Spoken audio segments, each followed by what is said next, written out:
Hey, thanks for joining. You did it. Nice job. Introducing our project management trainer, speaker, author, and coach to thousands of professionals and organizations worldwide, including NASA, the U.S. Air Force, USACE, U.S. Army, the Department of Transportation, the FBI. Your friend, Phil. Over to you, Phil. Hello, my fellow project managers. How you doing? I hope you're doing awesome. Today is another session where we take a look at planning.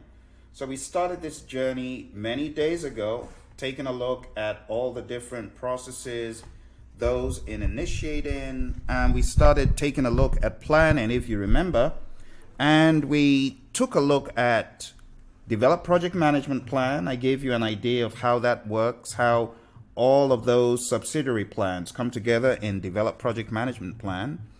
I also showed you a few tips and tricks as far as the requirements, traceability matrix, the scope management plan, requirements documentation, all that stuff. I gave you a few tips about that as well, if you remember. And I'm just going to show you a few things that we talked about in case you forgot. So here is the requirements traceability matrix. You remember that? And you do remember that the main purpose of this project is to build a park. So we're working on building a park that young and old can visit, can have fun in, can develop new friendships in, and so on and so forth. And the whole idea was that this park was being commissioned by a city.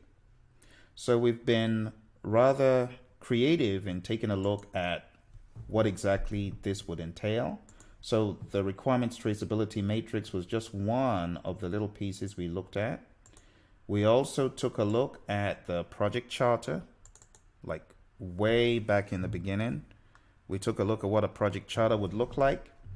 And we've pretty much been exploring what this project could entail, to put together this park for these kids. So like I said, today we are going to be following up on what we took a look at last time, from scope. So if you remember correctly, from the area of scope, one of the last things we talked about was the project scope statement. And I did mention that the project scope statement was created in the process known as defined scope.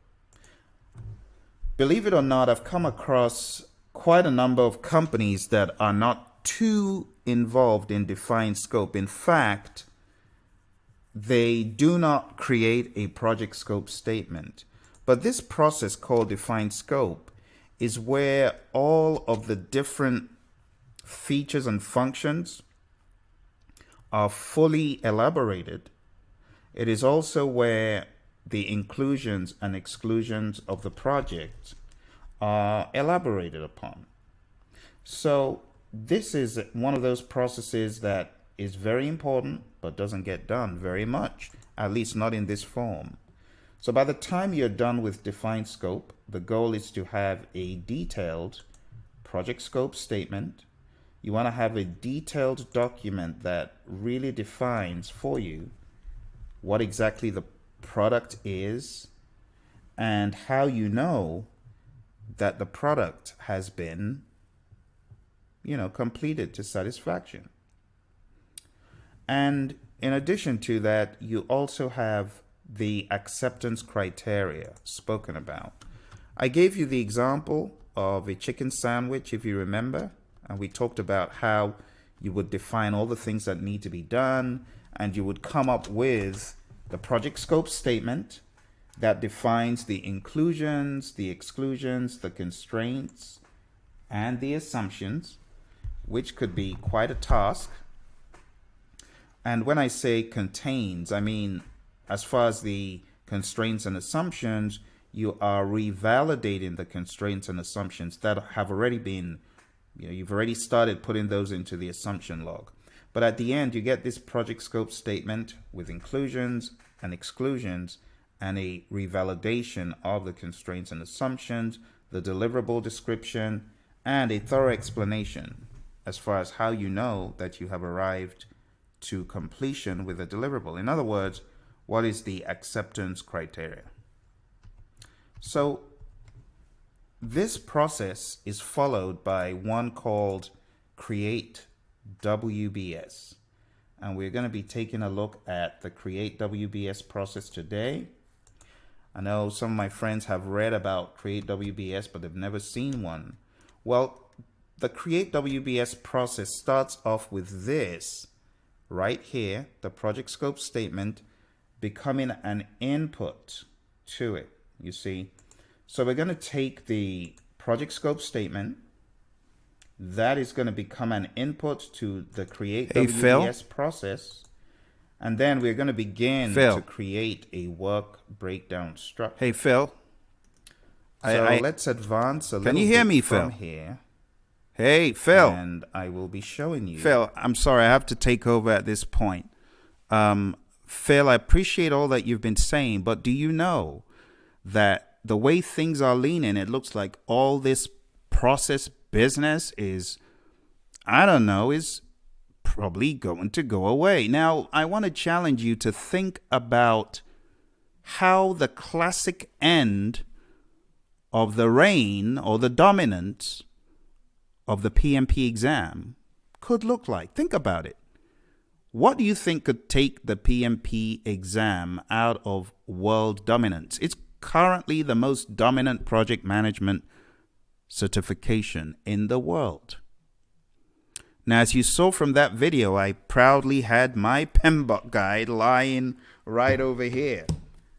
Come 2021, I don't know if that's still going to be the story of my life, because I'm not so gung-ho about how things are leaning. Don't get me wrong, I'm still gung-ho about project management, but just not in the leanings based on the current events. So what do you think could take the PMP exam out of its dominance? I'd like to challenge you to debate with me right here in this thread. I want you to share ideas with me of how PMP could lose its world dominance. Maybe lose its dominance to a different exam. Do you think that's even possible? Do you think that the PMP exam is too rooted in many departments and government agencies that it cannot lose its hold? Now, why am I asking you this? A few days ago, I came out with a video. It was more like a rant and a critique about the current 7th edition rush and content. I definitely was not a fan. Now, let me ask you this, because you saw me talking about scope management, and let's just call a spade a spade. Project management exists outside of the Project Management Institute. You do know that. So we're not saying the PMP, the PMI way is the only way. No, there are many ways in project management. In fact, I recently trained an organization that was leaning entirely in a different direction towards a well-known project management firm that has tens of thousands of members. So the PMP exam is not the only way. But I want to challenge you to discuss with me here. What do you think could take the PMP out? And do you think that a process-less PMBOK guide will stand the test of time? Let's say we took away the 49 processes, the 5 process groups as we know them today, 10 knowledge areas, push them into the background and built an entirely different structure to support project management. Do you think that will hold the weight of projects done in government, done in heavy industry, done in heavy engineering space? Do you think that a processless framework would suffice? I'd like to know your thoughts. Why don't you drop me a line below? I know you've been waiting. You know you've been waiting. You've been waiting for me to engage you in this discussion. So let's take it to town. Put some comments below. I want to know if you are thinking similar thoughts to what many other colleagues of mine are thinking. And I have shared some of these with you in previous videos. Processless project management. Centerless project management. How about boundaryless project management? I don't know. I'm trying to come up with terms to amuse myself because I'm not particularly a fan of how things are leaning, where they are leaning towards. So why don't we start this discussion? Open up the floor. No holds barred. Every comment, of course, don't use any profanity or it will be unceremoniously deleted. But I can understand any frustrations. But please keep it clean and polite. Comments below. Thank you very much. And I look forward to talking to you very soon. Maybe we'll have another video. Who knows? Bye for now.